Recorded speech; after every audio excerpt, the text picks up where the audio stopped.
Good morning, children. Let us read chapter 6, Our Teeth and Microbes. Look at the pictures below and answer these questions. यानी कि इस picture में देखिए और answer दीजिए. What is the doctor doing over here? यानी यहाँ पर डॉक्टर क्या कर रहे हैं.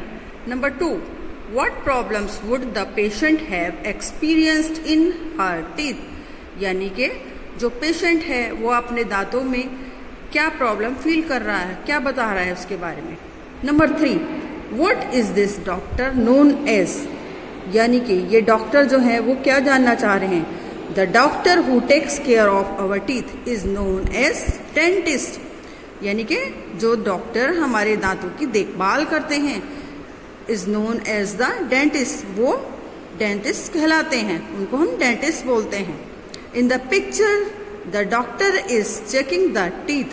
इस पिक्चर के अंदर क्या है, डॉक्टर जो है टीथ को चेक कर रहे हैं पेशेंट के. Teeth are hard structure in the mouth which help us in eating food. Teeth एक हार्ड स्ट्रक्चर होता है टीथ का इन द माउथ के अंदर which help us in eating food, जो कि हमारे माउथ के अंदर खाना चबाने का काम करता है. A baby is born without teeth. जब एक बेबी बॉर्न होता है, पैदा होता है, तो उसके मुंह के अंदर टीथ नहीं होते. Teeth begin to grow only after baby is a few months old. Teeth कब निकलते हैं, जब बेबी कुछ मंथ्स का हो जाता है. The teeth are embedded in the jaw bone. और जो टीथ होते हैं, दांत होते हैं, कहाँ पर होते हैं, जॉ की बोन के अंदर लगे हुए होते हैं. So the newborn baby is given only milk. इसलिए न्यूबॉर्न बेबी को केवल मिल्क दिया जाता है, but not solid food.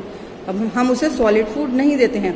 When the baby is 6 months old, जब बेबी 6 मंथ का हो जाता है, the teeth start appearing, तब दांत निकलने शुरू हो जाते हैं. By the time child is about 2 years, जब चाइल्ड 2 years का हो जाता है, he or she has 20 teeth. यानी कि उसके 20 टीथ आ जाते हैं.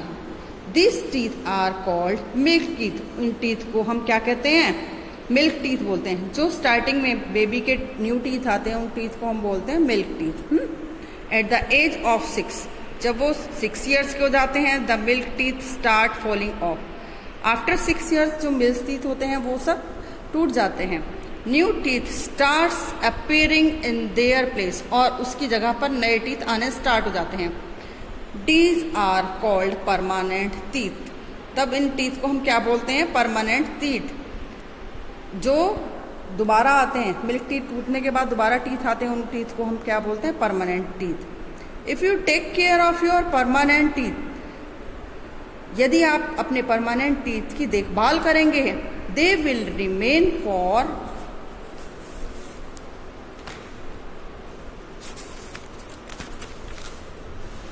दे will remain for life time. वो सारे जीवन हमारे लगे रहेंगे. If you do not take care of them properly, अगर आप उनका अच्छे से ध्यान नहीं रखेंगे, you can lose them for the rest of your life. यानी कि आप उन टीथ को खो देंगे अगर उनका ध्यान नहीं रखेंगे. Remember, no new teeth will grow in place of permanent teeth. अगर परमानेंट टीथ टूट जाता है एक बार, तो दोबारा से टीथ नहीं आता उसके प्लेस पर.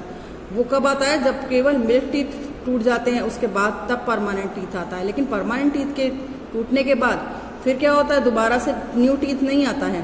ठीक है. After 20 years you will have all the 32 teeth. यानी कि 20 years के बाद जो है क्या होता है, मोस्टली 32 टीथ माउथ के अंदर आ जाते हैं. Look at your teeth in a mirror.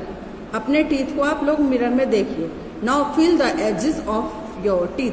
तब क्या होता है, आप अपने टीथ के ऊपर फिंगर रख के देखेंगे, फिंगर को घुमाकर देखेंगे, तो क्या होगा, उसको टच करके देखेंगे. आर द टीथ अलाइक, यानी कि एक जैसे हैं सारे teeth. All our teeth are not the same in shape और साइज. हमारे टीथ जो होते हैं वो एक ही शेप के और साइज के नहीं होते. They are different teeth for different purposes, यानी कि जो टीथ होते हैं वो डिफरेंट होते हैं और डिफरेंट पर्पस से यूज होते हैं teeth. Okay children, thanks, have a nice day.